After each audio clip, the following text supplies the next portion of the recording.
Hi friends, welcome to my channel my family dairy. ఎలా ఉన్నారండి? అందరూ బాగున్నారా? నేను కూడా బాగున్నానండి. మీరందరూ ఎలా ఉన్నారో నాకైతే కామెంట్ సెక్షన్లో కామెంట్ చేయండి. అయితే ఇవాళ వ్లాగ్లా కాకుండా ఇవాళ ఒక కంటెంట్ వ్లాగ్ అనమాట. అంటే ఎయిర్ ఫ్రైయర్ గురించి మీరు చాలా రోజుల నుంచి అడుగుతున్నారండి. కొంతమంది అయితే ఎయిర్ ఫ్రైయర్ రెసిపీస్ షేర్ చేయండి భారతి అని. యాక్చువల్గా ఇవాళ స్నాక్స్ ఒక 5-6 స్నాక్స్ అయితే ట్రై చేద్దాం అనుకున్నాను. కాకపోతే సండే అవడం వల్ల సో ఇంట్లో పనులు కూడా ఉంటాయి కదా, అందుకని ఏంటి అంటే ఇవాళ మొత్తం మార్నింగ్ నుంచి నైట్ వరకు నేను ఏమేమి రెసిపీస్ చేశాను అవన్నీ కూడా ఎయిర్ ఫ్రైయర్లోనే చేశాను అనమాట. అంటే ఒక ఫ్రైడ్ రైస్ చేశాను, చికెన్ కర్రీ చేశాను, ఆ తర్వాత పన్నీర్ టిక్కా చేశాను, చికెన్ టిక్కా చేశాను, ఆ తర్వాత సమోసాలు, ఆనియన్ సమోసా మనం డీప్ ఫ్రై చేస్తూ ఉంటాం కదా, ఆనియన్ సమోసా కానీ ఆలూ సమోసా. నేనేంటి అంటే ఎగ్ సమోసా చేశాను, అది కూడా ఎయిర్ ఫ్రైయర్లో చేశాను. సో మీకు డీప్ ఫ్రై చేస్తే ఎలా ఉంటుంది, ఎయిర్ ఫ్రైయర్ చేస్తే ఎలా ఉంటుంది, ఆ డిఫరెన్స్ రెండు కూడా క్లియర్గా చూపిస్తాను. వ్లాగ్ అయితే చివరి వరకు చూస్తూ ఉండండి. నచ్చితే మాత్రం కంటెంట్ బ్లాగ్ కదండి, కొంచెం చాలా కష్టపడి వీడియో చేశాను, లైక్ చేయొచ్చు కదా. సో ఫస్ట్ ఏంటి అంటే మీకు దీన్ని ఎలా ఆన్ చేయాలో చూపిస్తాను చూడండి.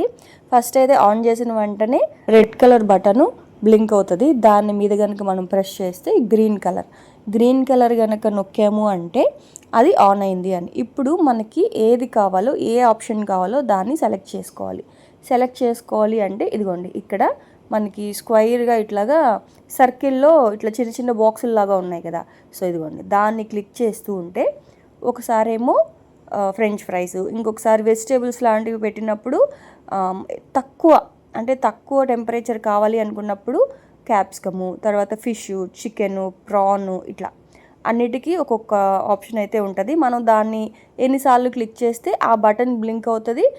మనకి ఆ ఆప్షన్ కావాలి అనుకున్నప్పుడు డబల్ టాప్ చేస్తే అది ఫిక్స్ అయిపోద్ది అనమాట. ఇప్పుడు నేను ఫ్రెంచ్ ఫ్రైస్ ఆప్షన్లో పెట్టాను. ఇదేంటి అంటే 200 degrees 18 minutes పాటు ఉంటుంది. సో ఇప్పుడు ఏంటి అంటే నాకు అంత ఎక్కువ టెంపరేచర్ వద్దు అనుకున్నప్పుడు ఇక్కడ మనం టెంపరేచర్ తగ్గించుకునేది ఉంటుంది, టైం తగ్గించుకునేది ఉంటుంది. ఇటు సైడ్ వచ్చేసి టెంపరేచర్ తగ్గించుకునేది. ఇక్కడ చూడండి, నేను దాన్ని మైనస్ బటన్ మీద ప్రెస్ చేస్తూ ఉంటే టెంపరేచర్ తగ్గిపోయి 200 కాస్త 150కి వచ్చింది. ఇంక ఇక్కడేమో 18 minutes టైమర్ ఉంది కదా. సో 18 minutes కూడా నాకు వద్దు కాబట్టి ఈ పక్కన మైనస్ సింబల్ ఉంది కదా, సో దాని మీద క్లిక్ చేస్తూ ఉంటే మనకి టైం కూడా తగ్గిపోద్ది. సో టైము, టెంపరేచరు రెండు కూడా మనం కావాలి అంటే తగ్గించుకోవచ్చు, కావాలి అంటే పెంచుకోవచ్చు. ఇక్కడైతే నేను ప్రీ హీట్ కోసం 3 minutes పెట్టానండి. జస్ట్ ఒక 3 minutes ప్రీ హీట్ చేశాను. దాంట్లో ఒక స్పూన్ ఆయిల్ వేసాను అనమాట ముందుగానే. ఎందుకంటే ఆమ్లెట్ కదా, ఇప్పుడు ఏంటి అంటే ఫ్రైడ్ రైస్ చేస్తున్నాను ఫస్ట్. సో ఆ ఫ్రైడ్ రైస్ కోసం ఎగ్ ఫ్రైడ్ రైస్ అనమాట. దానికోసం ఏంటి అంటే డైరెక్ట్గా ఒక స్పూన్ ఆయిల్ వేసి జస్ట్ ఒక ప్రీ హీట్ చేసుకున్నాను. 3 minutes ప్రీ హీట్ చేసుకున్న తర్వాత దాంట్లో ఒక 2 eggs కట్ చేసి అయితే వేసాను. ఎగ్స్ వేసాను, ఇంకేం వేయలేదు, ఒక స్పూన్ ఆయిల్ వేసాను అంతే. జస్ట్ ఆ గరిటతో అలా కలిపేసి పెట్టేసాను అనమాట. అయితే మనకి ఇందులో పెట్టడానికి స్టార్టింగే మనకి వాడుతూ ఉంటే టైము ఎన్ని డిగ్రీస్ పెట్టాలి, ఎంత టైం పెట్టాలి అనేది తెలుస్తుంది. నేను కూడా ఫస్ట్ టైమే ఇందులో ఫ్రైడ్ రైస్ చేస్తున్నాను కాబట్టి నాకు కూడా టైం తెలీదు. సో టైం మాత్రం ఏంటి అంటే ఒక 10 minutes పెట్టుకొని చూసుకుంటూ ఉండడమే అనమాట. సో ఇక్కడ నాకు ఒక 5 minutesలో ఆమ్లెట్ అయితే ఫ్రై అయిపోయిందండి. ఇదిగోండి, 150 degreesలో పెట్టాను. ఒక 5 minutesకి ఆమ్లెట్ అయితే ఇలాగ మంచిగా ఫ్రై అయిపోయింది. ఇక్కడ మనం గమనించాల్సింది ఏంటి అంటే మనం స్టవ్ మీద పెనం మీద చేస్తే సౌండ్, సుయ్యమని సౌండ్, పొగ రావడం ఇట్లా వస్తుంది కదా. ఎయిర్ ఫ్రైయర్లో మనకి ఆ సౌండ్ కానీ పొగ కానీ అస్సలు ఉండదన్నమాట. సో ఆ తర్వాత ఆమ్లెట్ అయిపోయింది కదా, ఇప్పుడు అందులోనే నేను కట్ చేసి పెట్టుకున్న వెజిటేబుల్స్ అన్నీ వేసేసాను. ఇంకా సేమ్ అండి, మనం కడాయిలో వండుకుంటే ఎలాగో అలాగే అనమాట. అయితే ఆయిల్ తక్కువ పడుతుంది అంతే. ఇప్పుడు అందులో క్యారెట్, క్యాబేజు, కొంచెం ఒక 1/2 స్పూన్ కన్నా తక్కువ అల్లం వెల్లుల్లి పేస్ట్, ఒక పచ్చిమిర్చి, కరివేపాకు అన్నీ వేసేసి ఒకసారి మంచిగా ఇలా కలిపేసి ఇంకొక 3 minutes పెట్టాను. ఆ తర్వాత ఏంటి అంటే అది మంచిగా ఆ వెజిటేబుల్స్ అన్నీ కూడా హాఫ్ కుక్ అయ్యాయి. ఇప్పుడు మనం బాయిల్ చేసి పెట్టుకున్న రైస్ అయితే వేసేసాను. ఇప్పుడు ఇందులో అన్నీ మిక్స్ చేసేయడమే. ఇంకా ఇందులో బిర్యానీ వెరైటీస్, ఇంకా యాక్చువల్గా అయితే మామూలుగా ఫ్రెంచ్ ఫ్రైస్ కానీ ఓటీజీ కానీ ఇందులో మనం ఏం చేస్తాము, బిస్కెట్స్, కుకీస్, తర్వాత తందూరి ఐటమ్స్ ఎక్కువగా ఇవే చేస్తూ ఉంటాము. సో ఇప్పుడు అందరికీ గ్యాస్ అనేది కొంచెం షార్టేజ్ వచ్చింది కాబట్టి సో ఇట్లా ఎయిర్ ఫ్రైయర్లు ఓటీజీలో కూడా చేసుకోవచ్చా, ఎందుకంటే మన దగ్గర కేక్స్ అవి చేయడానికి అందరి దగ్గర ఇవి ఉంటున్నాయి కాబట్టి సో చేసుకోవచ్చా లేదా అని చెప్పి కొంచెం యూజ్ అవుద్ది కదా అని ఈ వీడియో అయితే చేస్తున్నాను. సో ఇప్పుడు ఏంటి అంటే రైస్ వేసాను కదా, రైస్లో ఒక పావు స్పూన్ కారము, ఒక చిటికెడు మిరియాల పొడి, ఒక పావు స్పూన్ ధనియాల పొడి, ఒక స్పూను సోయా సాసు, అలాగే రుచికి సరిపడా ఉప్పు, ఒక స్పూన్ ఆయిల్ వేసానండి. ఆ క్లిప్పింగ్ మిస్ అయ్యింది. ఫస్ట్ ఒక స్పూన్ ఆయిల్ వేసాను ఎగ్ ఫ్రై చేయడానికి, తర్వాత రైస్లోనే ఒక స్పూన్ ఆయిల్ వేసేసి మంచిగా ఇలా మిక్స్ చేసేసి ఇంకొక 5 మినిట్స్ పాటు పెట్టేశాను అనమాట. ఒక 5 మినిట్స్ మొత్తం అంతా ఇదంతా అవడానికి నాకు 15 మినిట్స్ టైం పట్టిందండి. అంటే ఆమ్లెట్ ఒకసారి ఫ్రై అవ్వడానికి, వెజిటేబుల్స్ ఒకసారి ఫ్రై అవ్వడానికి. మీరు ఏం చేస్తారంటే ఫస్ట్ ఆమ్లెట్ వేసేసి పెట్టేసేయండి, వెజిటేబుల్స్ కట్ చేసుకోండి. తర్వాత మీరు వెజిటేబుల్స్ కట్ చేసుకునే లోపల ఆమ్లెట్ అయిపోద్ది. ఆమ్లెట్ తీసేసి వెజిటేబుల్స్ వేసేసేయండి, సేమ్ స్టవ్ మీద లాగానే. కాకపోతే దగ్గర ఉండి చేసుకుంటే మనకి మంచిది, ఎందుకంటే అలవాటు అవ్వలేదు కదా అందరికీ. ఏంటి అంటే స్టవ్ మీద బాగా అలవాటు, సిమ్లో పెట్టి మనం ఒకటేసారి 2-3 వెరైటీస్ కూడా చేస్తాం. సో ఎయిర్ ఫ్రైయర్లో ఏంటి అంటే కొంచెం అలవాటు అయ్యే వరకు దగ్గర ఉండమని చెప్తాను నేనైతే. సో అదనమాట. ఆ తర్వాత ఇంకా ఫ్రైడ్ రైస్ అయితే అయిపోయింది కదా, ఇంక ఇక్కడ ఏంటి అంటే కర్రీ చేస్తున్నాను. మామూలుగా అయితే మనం ఏం చేస్తాం, ఉల్లిపాయలు ఫ్రై చేసి అంటే ఆయిల్ వేసి ఉల్లిపాయ ఫ్రై చేసి తర్వాత చికెన్ వేసి అల్లం వెల్లుల్లి పేస్ట్ వేసి ఇలా చేస్తాం కదా. సో ఇవాళ నేను అలా ఏమీ కాకుండా ఒక్కొక్కసారి నాకు టైం లేనప్పుడు కుక్కర్లో ఇలా చేస్తాను అనమాట, అన్నీ కలిపి పెట్టేస్తూ ఉంటాను. సో ఇంకా ఎయిర్ ఫ్రైయర్లో కూడా అలాగే చేస్తున్నా. ఫస్ట్ నీట్గా కడిగి పెట్టుకున్న చికెన్ వేసేసాను, ఒక 2 ఆనియన్స్ కట్ చేసుకున్నాను పెద్ద సైజు. సో ఆనియన్స్ వేసేసాను. ఆ తర్వాత ఒక స్పూన్ అల్లం వెల్లుల్లి పేస్ట్, ఒక స్పూన్ కారము, ఒక స్పూన్ ధనియాల పొడి, ఒక పావు స్పూన్ గరం మసాలా, ఒక 2 స్పూన్లు ఆయిల్. సో చికెన్ కాబట్టి ఖచ్చితంగా మనం కొంచెం ఆయిల్ కూడా వేయాలి కదా. ఆయిల్ కూడా వేసేసి ఇంకా మొత్తం అంతా సాల్ట్ అవన్నీ చెక్ చేసేసి పెట్టేశాను అనమాట. అయితే ఒకటండి, ఆయిల్ నాన్ స్టిక్లో మనం వండితే ఆయిల్ ఎలా అయితే తక్కువ పడుతుందో అలాగే ఎయిర్ ఫ్రైయర్ కూడా అంతే, లోపలంతా నాన్ స్టిక్ ఉంటుంది. ఇంకొకటి ఏంటి అంటే మనకి హై ఫ్లేమ్లో అదేం ఫ్రై అవ్వదు కాబట్టి సో దాని హీట్ వేరే, అంటే స్టవ్ మీద మనం చేసే హీట్ వేరే, ఎయిర్ ఫ్రైయర్లో అక్కడ వచ్చే హీట్ వేరే కాబట్టి సో ఆయిల్ ఎక్కువ పట్టదు. ఇది ఎయిర్ ఆ గాలి, ఆ వేడి గాలితోటి మనకి కర్రీ అనేది ఫ్రై చేస్తుంది అనమాట. సో ఇందులో చేసే వాటికి ఆయిల్ అనేది తక్కువ పడుతుంది. అది డీప్ ఫ్రై ఐటమ్స్ అయినా, తందూరి ఐటమ్స్ అయినా, లేకపోతే ఇట్లా ఇప్పుడు నేను మీకు చూపించినట్టు కర్రీస్ అయినా సరే. సో ఒకవేళ మీరు బిర్యానీ పులావ్ ఇలా చేయాలి అనుకుంటే కూడా సేమ్ అండి. అందులో ఫస్ట్ ఆయిల్ వేసేసి ఆనియన్స్ ఫ్రై అయిపోయిన తర్వాత హోల్ గరం మసాలా దినుసులు, ఆనియన్స్ ఫ్రై అయిపోయిన తర్వాత అన్ని రకాల వెజిటేబుల్స్, పెరుగు అన్నీ మనం స్టవ్ మీద ఎలా అయితే చేస్తామో అలాగే చేసుకోవచ్చు. సో ఇంకా అదైతే పెట్టాను కదా, అది చికెన్ కుక్ అయ్యే లోపల ఇక్కడైతే నేను పన్నీర్ కట్ చేసుకుంటున్నాను. ఇంక ఇవాళ మా వాళ్ళకి పన్నీర్ టిక్కా అనమాట. అలాగే పనిలో పని మా చిట్టిగాడి కోసం కొంచెం చికెన్ టిక్కా కూడా చేస్తూ ఉన్నాను. అంటే మీకు చూపించడం కోసం, నిజానికి చెప్పాలంటే అంటే చికెన్ ఎలా కుక్ అవుతుంది, పన్నీర్ ఎంతసేపులో కుక్ అవుతుంది అని చెప్పడం కోసం పన్నీరు చికెన్ 2 చూపిస్తున్నాను.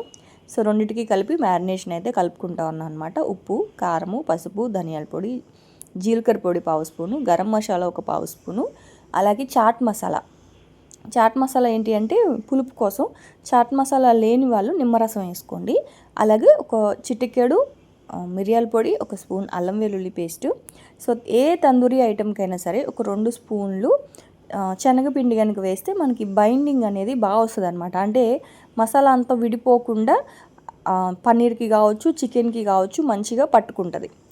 సో ఒక 2 స్పూన్లు వేయండి, మరీ ఎక్కువ వేయద్దు. సో శనగపిండి వేసేసిన తర్వాత ఒక హాఫ్ ప్యాకెట్ పెరుగుని మంచిగా దాంట్లో వాటర్ అంతా కూడా వడకట్టేసి అదైతే వేసుకున్నా. సో ఇక్కడ చూడండి మంచిగా ఎంత ఇలా గట్టిగా ఉండాలన్నమాట మసాలా అనేది. సో ఇప్పుడు ఏంటి అంటే కొంచెం సపరేట్ చేశాను. సో ఉప్పు ఆల్రెడీ నేను చికెన్లో వేసాను, అందుకనే నేను ఈ మసాలాని సపరేట్ చేసి కొంచెం మళ్ళీ ఉప్పు కలుపుకున్నాను అనమాట. సో మీరేంటి అంటే నాన్ వెజ్ చేసేటప్పుడు సాల్ట్ మాత్రం కొంచెం జాగ్రత్తగా వేసుకోండి, ఎందుకంటే మనం నాన్ వెజ్ ఆల్రెడీ మ్యారినేట్ చేసి పెట్టేస్తాం కాబట్టి సాల్ట్లో. సో అలా చేయడం వల్ల ఏంటి అంటే చికెన్ని నేను ముందుగానే కడిగి సాల్ట్ వేసి పెట్టేశాను కాబట్టి త్వరగా ఆ మసాలా అంతా కూడా త్వరగా పట్టుకుంటుంది, త్వరగా ఫ్రై అయిపోతుంది అనమాట. సో ఏదైనా సరే చికెనే కావచ్చు, ఫిష్ కావచ్చు, ప్రాన్స్ కావచ్చు. సో మటన్ అయితే ఎప్పుడూ చేయలేదు, మటన్ కబాబ్స్ చేశాను, అంటే మటన్ కీమాతో చేశాను, అది కూడా త్వరగానే అయిపోద్ది. డైరెక్ట్ మటన్ని మాత్రం ఇట్లా ఎప్పుడు తందూరి లాగా అయితే చేయలేదు, ఒకసారి ట్రై చేయాలి అది కూడా. సో ఇంకా అలా సాల్ట్ అయితే మాత్రం చూసి వేసుకోండి. ఆ తర్వాత ఇంక ఇలాగ స్టిక్స్ ఉంటాయి కదా, సో టిక్కా స్టిక్స్ అంటాము, ఇవి బ్లింకిట్లో ఆర్డర్ పెట్టాను, 50 రూపీస్ అనమాట ఆ ప్యాకెటు. సో దానికి ఇంక ఇలాగా గుచ్చేసుకోవడమే. ఇలా చేస్తే ఏంటి అంటే మనం ఎవరికైనా సర్వ్ చేయాలి అన్నప్పుడు, ఏదైనా చిన్న ఇంట్లో పార్టీ ఇలా ఏదైనా ఉన్నప్పుడు, సో ఇలాంటివి ఇలా కనుక మనం పెట్టుకుంటే ఒక్కొక్కరికి ఒక్కొక్క స్టిక్ లాగా ఇవ్వచ్చు. సో స్టిక్స్ లేకపోయినా పర్వాలేదు. అందుకే మీకు ఏంటి అంటే నేను పన్నీర్ ఏమో నార్మల్గా ఫ్రై చేస్తున్నాను, చికెన్కి ఏమో ఇలా స్టిక్స్ గుచ్చాను అనమాట. సో రెండిట్లు అంటే స్టిక్స్ ఉన్నా ఓకే, లేకపోయినా ఓకే, ఎయిర్ ఫ్రైయర్లో చేసుకోవచ్చు. కాకపోతే ఉంటే ఏంటి అంటే సర్వ్ చేసేటప్పుడు ఒక్కొక్కరికి ఒక్కొక్క స్టిక్ చొప్పున పెట్టచ్చు. సో చికెన్ అయితే అలా స్టిక్స్కి పెట్టేశాను. పన్నీర్ ఏంటి అంటే పన్నీర్ మాత్రం డైరెక్ట్గా మ్యారినేట్ చేశాను. అలాగే కొంచెం మసాలా మిగిలింది కదా, అందులో క్యాప్సికమ్ ఆనియన్ కూడా కట్ చేసి పెట్టుకున్నాను. సో ఖచ్చితంగా పన్నీర్తో కానీ చికెన్తో కానీ పక్కన ఇలా వెజిటేబుల్స్ కూడా ఉంటేనే దాని టేస్ట్ చాలా బాగుంటుంది. సో పన్నీర్ అయితే మ్యారినేట్ చేసి ఫ్రిడ్జ్లో పెట్టేశాను. ఇంక ఈ లోపల ఇక్కడ చికెన్ అయితే మాత్రం హాఫ్ కుక్ అయిపోయింది. ఇప్పుడు అందులో నేను బాదం పప్పు పేస్టు, కొబ్బరి పేస్ట్ అయితే వేసుకుంటున్నానండి. ఇదొక క్యూబు, అదొక క్యూబు. కమ్మగా ఉంటుంది. మనకి ఏంటి అంటే కొంచెం అన్నంతో తినడానికి కొంచెం థిక్ గ్రేవీ కాదు కానీ కొంచెం కలుపుకోవడానికి మసాలా లాగా ఉంటుంది అనమాట. సో కమ్మగా ఉంటుంది. అందుకే బాదం పప్పు పేస్టు, కొబ్బరి పేస్ట్ అయితే వేసుకున్నాను. సో అది కూడా వేసేసి ఇంకొక 15 మినిట్స్ పెట్టాను అనమాట. మొత్తం నాకు ఈ చికెన్ అవ్వడానికి 40 మినిట్స్ టైం పట్టింది. 200 డిగ్రీస్ టెంపరేచర్లో 40 మినిట్స్ టైం పట్టింది. మధ్య మధ్యలో తీసి కలుపుతూ ఉన్నాను అనమాట. సో చికెన్ అంతా కూడా ఇలా అయిపోయింది. అదే మనం జీడిపప్పు అదే బాదం పప్పు పేస్ట్ అవన్నీ వేయడం వల్ల మనకి కొంచెం ఇట్లా గ్రేవీ లాగా వచ్చిందనమాట. అంటే దీన్ని గ్రేవీ అనకూడదు, ఇగురు అంటాం కదా, సో అలా ఇగురు. పైన పీసెస్ అన్నీ కూడా మంచిగా రోస్ట్ అయిపోయినాయి అండి. కింద ఆ ఇగురంతా కూడా మంచిగా కుక్ అయ్యింది, పైన చికెన్ అంతా కూడా మంచిగా రోస్ట్ అయిందనమాట. సో మనకి చాలా బాగా వచ్చింది తక్కువ ఆయిల్ తోటి. అదే మనం స్టవ్ మీద అనుకోండి చాలాసేపు ఫ్రై చేస్తూ ఉండాలి కదా, గరిటెతో ఇలా కలుపుతూ ఉండాలి అడుగు మాడిపోకుండా. దీంట్లో ఏంటి అంటే మనకు అదొక అడ్వాంటేజ్ అండి, మనం కలుపుతూ ఉండాల్సిన అవసరం లేదు, ఎందుకంటే ఇందులో ఏం అడుగు మాడదు. అది కాకుండా నాన్ స్టిక్ కాబట్టి మనకి అంటుకోకుండా బాగా వచ్చిందండి, నిజం చెప్తున్నాను, అబద్ధం కాదు. కాకపోతే కొంచెం మనకి అలవాటు పడాలి. స్టవ్ మీద ఏంటి అంటే మనకి అన్నీ ఒకేసారి చేయడం అలవాటు. ఎయిర్ ఫ్రైయర్లో ఏంటి అంటే మాత్రం కొంచెం జాగ్రత్తగా మనం అక్కడ ఉండాలి. అంటే ఎక్కువ టైం పెట్టేయకండి, కొంచెం టైం మాత్రం తగ్గించి పెట్టుకోండి. మీకు అలవాటు అయితే ఏ రెసిపీకి ఎంత టెంపరేచర్ పెట్టాలి అనేది మీకు అలవాటు అయితే మాత్రం పెట్టేసి వదిలేయచ్చు. కానీ లేకపోతే మాత్రం దీని మీద కొంచెం కన్నేసి అయితే ఉంచండి. అలాగే ఇంకా కర్రీ అయిపోయింది కదా, కర్రీ అయిపోయిన తర్వాత ఇంకా చికెన్ టిక్కా కూడా పెట్టేశాను. సో చికెన్కి అన్నిటికీ కూడా అక్కడ ఆప్షన్స్ ఉంటాయండి. మీకు చికెన్ కావాలి అంటే చికెన్ ఆప్షన్ పెట్టేసుకోండి, దానికి ఎంత హీట్ కావాలో అదే ఇచ్చేస్తుంది. ఆ తర్వాత ప్రాన్ అయితే ప్రాన్కి కావాల్సిన హీట్ కూడా అదే ఇస్తుంది. వెజిటేబుల్స్ అయితే వెజిటేబుల్స్కి కావాల్సిన హీట్ అదే సెట్ చేసుకుంటుంది. ఫ్రెంచ్ ఫ్రైస్ అయితే ఫ్రెంచ్ ఫ్రైస్ ఇట్లా. కాకపోతే ఏంటి అంటే ఇక్కడ నేను చికెన్ కొంచెం క్వాంటిటీ పెట్టాను కదా, సో అక్కడ 25 మినిట్స్ 200 డిగ్రీస్ తీసుకుంటుంది అనమాట చికెన్కి. అది మాత్రం కొంచెం చూసుకోండి. ఇక్కడ నేను చికెన్ కొంచెం పెట్టాను కాబట్టి నాకు అంత టైం అవసరం లేదు నిజానికి. సో దానివల్ల చికెన్ ఏంటి అంటే కొంచెం ఎక్కువ కుక్ అయిపోయింది. చూసారు కదా, బాగా రోస్ట్ అయిపోయినట్టు అయిపోయింది. సో అప్పుడు మనకి 15 మినిట్స్లో కొంచెం చికెనే కాబట్టి 15 మినిట్స్లో అయిపోయేది బహుశా. అదొక్కటే నేనేంటి అంటే సరేలే అది అవుతూ ఉంటుంది కదా అని చెప్పి నేను ఈ లోపల వేరే పని చూసుకుంటా ఉన్నాను. కొంచెం ఓవర్ కుక్ అయింది. అంటే ఓవర్ కుక్ అంటే మాడిపోలేదు కానీ కొంచెం ఎక్కువ రోస్ట్ అయిపోయింది అనమాట చికెన్. సో పన్నీర్ కోసం ఏంటి అంటే ఇక్కడ నేను ఇదేంటి క్యాప్సికమ్ ఉంది కదా, సో వెజిటేబుల్స్ కూడా వేసాను కాబట్టి నేను క్యాప్సికమ్ ఆప్షన్ పెట్టాను. సో పన్నీరే కాబట్టి ఎక్కువ కుక్ అవ్వాల్సిన అవసరం లేదు. ఒక 10 మినిట్స్ ఒకవైపు, ఇంకొక 10 మినిట్స్ ఇంకో వైపు ఫ్రై అయితే సరిపోతుంది. సో ఇంక ఈ లోపల ఇదిగోండి చికెన్ టేస్ట్ మాత్రం చాలా బాగా వచ్చింది, కాకపోతే కొంచెం క్రిస్పీగా వచ్చింది అంతే. ఇది వచ్చేసి కొంచెం చిల్లీ మయోనీస్ అనమాట.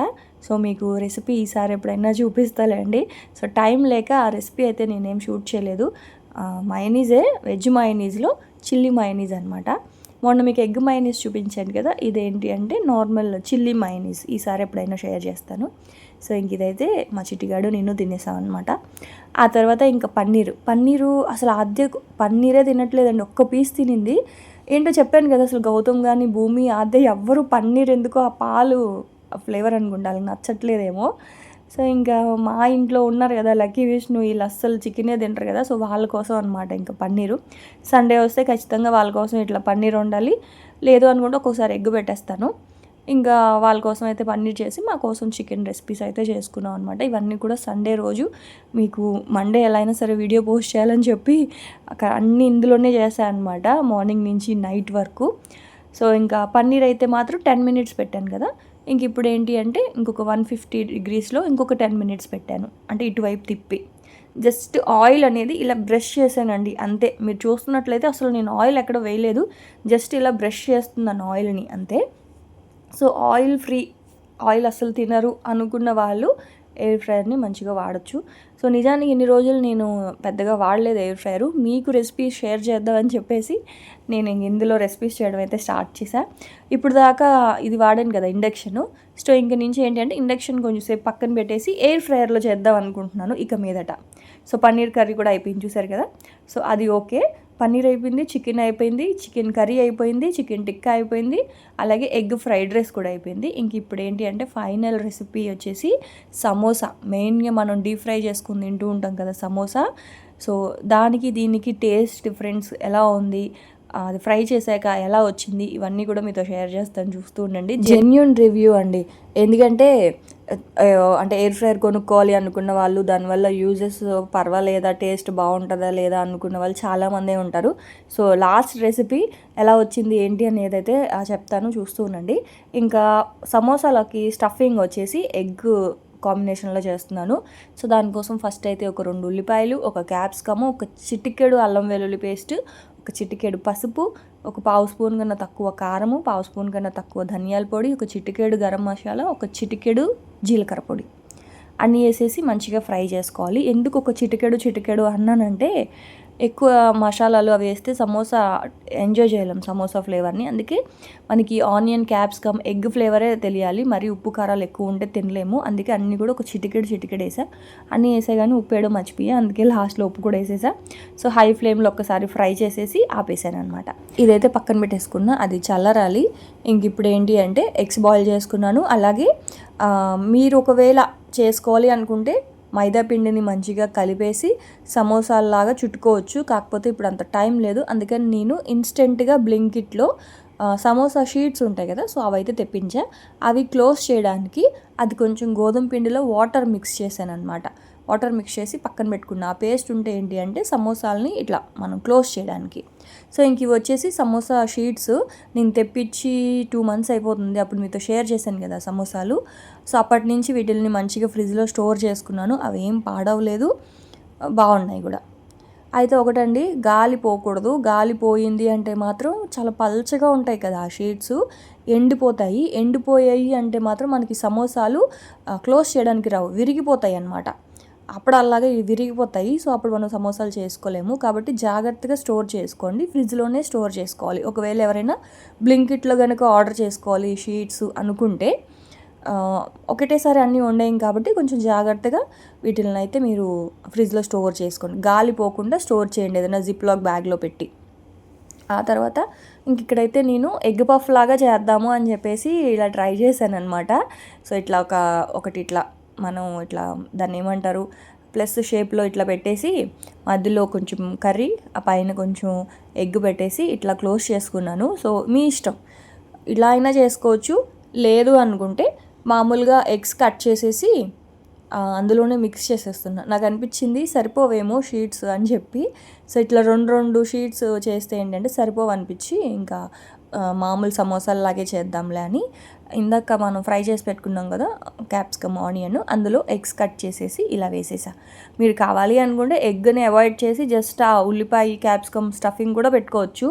కాకపోతే ఏంటి అంటే కొంచెం ఎగ్ పెడితే ఏంటంటే కొంచెం పొట్ట ఫుల్గా ఉంటుంది కదా, లోపల ఫిల్లింగ్ ఉంటాయి అని చెప్పేసి ఎగ్ పెట్టాను అనమాట. సో మీ ఇష్టం, ఎగ్ కానీ చికెన్ కానీ ఏదైనా వేసుకోవచ్చు. అదేమీ లేకుండా ఓన్లీ ఉల్లిపాయ, క్యాప్సికమ్తో కూడా చేసుకోవచ్చు. ఆ తర్వాత సమోసాని ఇదిగోండి ఇట్లాగా ఫోల్డ్ చేసేసి దాని మధ్యలో ఇలా స్టఫింగ్ పెట్టేసి ఇందాక మనం చేసి పెట్టుకున్నాం కదా కొంచెం గోధుమ పిండిలో నీళ్లు కలిపి పెట్టాను అంతే, ఇంక అందులో ఏం వేయలేదు. సో దాన్ని ఇట్లాగా మనం ఫోల్డ్ చేసేసిన తర్వాత సీల్ చేయడానికి పెట్టుకోవాలన్నమాట. ఒక 2 చేసేటప్పుడు కష్టంగా ఉంటుందండి, కానీ చేస్తూ ఉంటే అలవాటు అయిపోద్ది అనమాట. అంటే కొంచెం నేను అనేది ఎక్కువ క్వాంటిటీలో చేయాలి అంటే కొంచెం తడబడకండి. ఒక 2 చేసినప్పుడు మాత్రం కొంచెం కష్టంగా ఉంటుంది. 2 చేసిన తర్వాత అలవాటు అయిపోద్ది. సో ఇలా మంచిగా సమోసాని సీల్ చేసేసి మీకు కావాలి అనుకుంటే మంచిగా ఆయిల్లో డీప్ ఫ్రై చేసుకోండి. లేదు అనుకుంటే ఇప్పుడు నేను చేస్తున్నట్టు ఎయిర్ ఫ్రైయర్లో ఫ్రై చేసుకోవచ్చు. సో మీకు 2 చూపిస్తాను. డీప్ ఫ్రైతో ఎలా వచ్చింది, అలాగే ఎయిర్ ఫ్రైయర్తో ఎలా వచ్చింది అని. ఎందుకంటే మా మామయ్య డీప్ ఫ్రై చేస్తేనే తింటారు, ఎయిర్ ఫ్రైయర్లోవి ఆయన తినరు. సో అందుకని మామయ్య కోసం కొన్ని అయితే డీప్ ఫ్రై చేశాను, కొన్ని అయితే మాత్రం ఎయిర్ ఫ్రైయర్ చేశాను. నిజం చెప్తున్నానండి, నాకైతే మాత్రం ఎయిర్ ఫ్రైయర్లోవే నచ్చేవి. ఏదో వీడియో చేస్తున్నాను ఎయిర్ ఫ్రైయర్ గురించి కొంచెం మంచిగా చెప్పాలి కదా అని నేను అస్సలు చెప్పట్లేదండి. సమోసాలు మాత్రం నిజంగా చెప్తున్నాను కదా, టేస్ట్ డీప్ ఫ్రై కంటే కూడా నాకు ఇందులోవే నచ్చాయి. ఎందుకు అంటే డీప్ ఫ్రై చేసినవి ఆయిల్ ఎక్కువ పీల్చుకున్నాయి. ఇలాగ మనం ఎయిర్ ఫ్రైయర్లో జస్ట్ ఆయిల్ చూస్తున్నారా, ఇలాగ బ్రష్ చేశాను అంతే. బ్రష్ చేసేసి 200 డిగ్రీస్లో ఒక 15 మినిట్స్ పాటు పెట్టేశాను. 15 మినిట్స్ కాదు 20 మినిట్స్ పెట్టాను. 20 మినిట్స్కి మనకి ఒక్కొక్క వాయి రెడీ అయ్యిందనమాట. మామూలుగా అయితే మనము ఆయిల్లో డీప్ ఫ్రై చేస్తే 5 మినిట్స్లో అయిపోతుంది ఒక్కొక్క వాయి. కానీ మనం ఇలా ఎయిర్ ఫ్రైయర్లో చేయడం వల్ల 18 to 20 మినిట్స్ అయితే టైం పట్టిందనమాట. సో ఇదిగోండి సమోసాలు 2 వైపులా జస్ట్ ఆయిల్ బ్రష్ చేశాను అంతే. అసలు ఇంక అందులో ఆయిలే వేయలేదు. సో చూసారా, అసలు ఎక్కడ ఆయిల్ అంటుకోకుండా చాలా క్రిస్పీగా, మీకు ఇలా చూస్తే అర్థమవుతున్నాయి కదా, అవి చాలా పల్చగా ఉంటాయి కాబట్టి చాలా ఫాస్ట్గా ఫ్రై అయిపోతాయి. పచ్చి పచ్చిగా ఉండడం అట్లా ఏమీ ఉండదు. చాలా మంచిగా కుక్ అయ్యాయి. నిజం చెప్తున్నాను, నాకు డీప్ ఫ్రై కంటే కూడా నాకు ఇవే నచ్చాయి. డీప్ ఫ్రై ఏంటి అంటే ఒకటి తినగానే రెండోది కూడా బాగానే ఉంటుంది, మూడోది తినగానే వెగటు కొట్టేసింది అనమాట, నూనె ఎక్కువ ఉన్నాయి కదా అందుకని. సో ఇంక నుంచి నేను సమోసాలు కొంచెం టైం తీసుకున్నా సరే ఎయిర్ ఫ్రైయర్లోనే చేద్దామని ఫిక్స్ అయ్యాను. సో అదండి ఇంక వాళ్ళ రెసిపీస్ అయితే. నేనైతే మాత్రం చాలా జెన్యున్గా చెప్పాను, నిజంగానే ఎయిర్ ఫ్రైయర్లో సమోసాలు చాలా బాగున్నాయి. ఇంకా కూరలు, ఫ్రైడ్ రైస్ ఇవన్నీ నార్మల్ స్టవ్ మీద వండుకుంటే ఎలా ఉన్నాయో అలాగే ఉన్నాయన్నమాట. పెద్ద టేస్ట్ డిఫరెన్స్ అయితే ఏమీ లేదు. సో చూసారు కదా, మీకు నచ్చిందని అనుకుంటున్నాను. ఇక మీదట ఇంకా మంచి మంచి రెసిపీస్ అన్నీ కూడా ఎయిర్ ఫ్రైయర్లో ఎలా చేసుకోవాలో చూపిస్తాను. సో రెసిపీస్ అవన్నీ నచ్చితే మాత్రం ఖచ్చితంగా లైక్ చేసి సబ్స్క్రైబ్ చేయడం మాత్రం మర్చిపోకండి. Bye friends.